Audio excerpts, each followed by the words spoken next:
Everyone, Arpita আর কিট্টুর নতুন একটি ব্লগে অনেক অনেক স্বাগত। আশা করি সবাই খুব ভালো আছো আর আমরা বেশ ভালো আছি। আর আমার ব্লগগুলো তোমরা যে এত ভালোবাসছো, এত মানুষের রেসপন্স পাচ্ছি, তার জন্য কিন্তু তোমাদের অনেক অনেক ধন্যবাদ। তো গতকালের ব্লগটা শেয়ার করছি।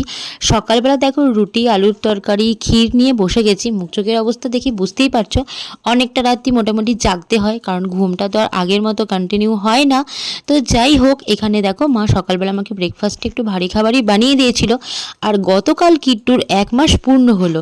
তো হয় না আমাদের এদিকে 1 মাস পূর্ণ হওয়ার পর নাপিতকে দিয়ে নখ কাটে, তারপরে সমস্ত কিছু কাচাকুচি করতে হয়। তার জন্য দেখো ঘরের অবস্থা কি অবস্থা আমি করে রেখেছি।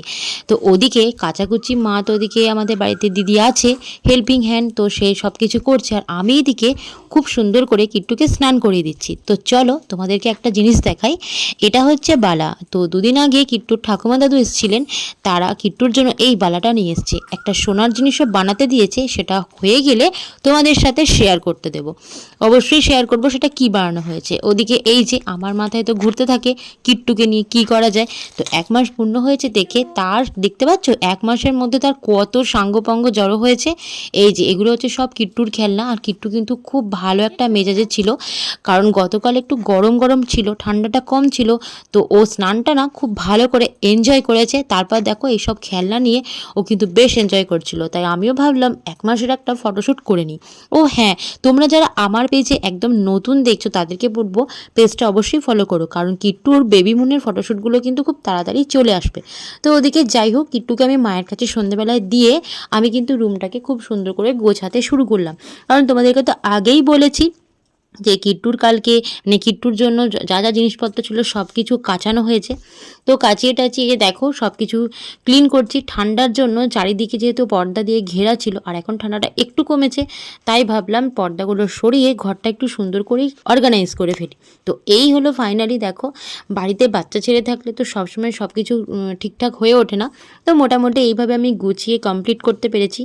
তা এটা কি আছে চলো তো তোমাদের সাথে শেয়ার করি। বিছানা চাদরটা কেমন লাগছে একটু বলো তো কমেন্ট বক্সে, কারণ এটা নতুন স্মার্ট বাজার থেকে কেনা হয়েছে কিট্টুর জন্যই। তো চলো, প্যাকেট থেকে আজকে এটা বেরোচ্ছে, বুঝতেই পারছো এটাতে কী আছে। হ্যাঁ, এটা ছিল আইসক্রিম।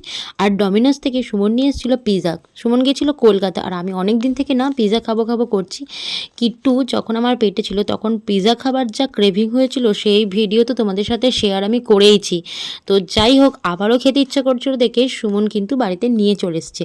যদিও একটু ঠান্ডা হয়ে গেছিলো, মোটামুটি একটু গরমও ছিল, পরে আমরা আবার গরমও করে নিয়েছি। তো চলো, এত ভালো জিনিস এইভাবে কিন্তু মুখের সামনে বেশিক্ষণ রাখা যাবে না। তাই আমি কিন্তু একাই ওখানে বসে গেছি খেতে। কিট্টুকে ওদিকে মা নিয়ে আছে, কারণ মা এই সন্ধেবেলাটায় মায়ের কাছে কিট্টু খুব ভালো থাকে, খেলা করে, আর মাও বেশ এনজয় করে। আর আমরা তো দুজনে এখন একসাথে খেতেই পারি না কিট্টু হওয়ার পর থেকে। তো যাই হোক, ওদিকে কিট্টু মায়ের কাছে থাক, আর আমরা দুজন বরঞ্চ এটাকে শেষ করি। আর তোমরা কিন্তু আমার পেজটাকে ফলো করো, ভিডিওগুলো ভালো লাগলে লাইক করো, শেয়ার করো। তো আজকে দেখো সুমনই তোমাদেরকে বাই বাই জানালো, আর আমার তরফ থেকে ততক্ষণের জন্য বাই বাই।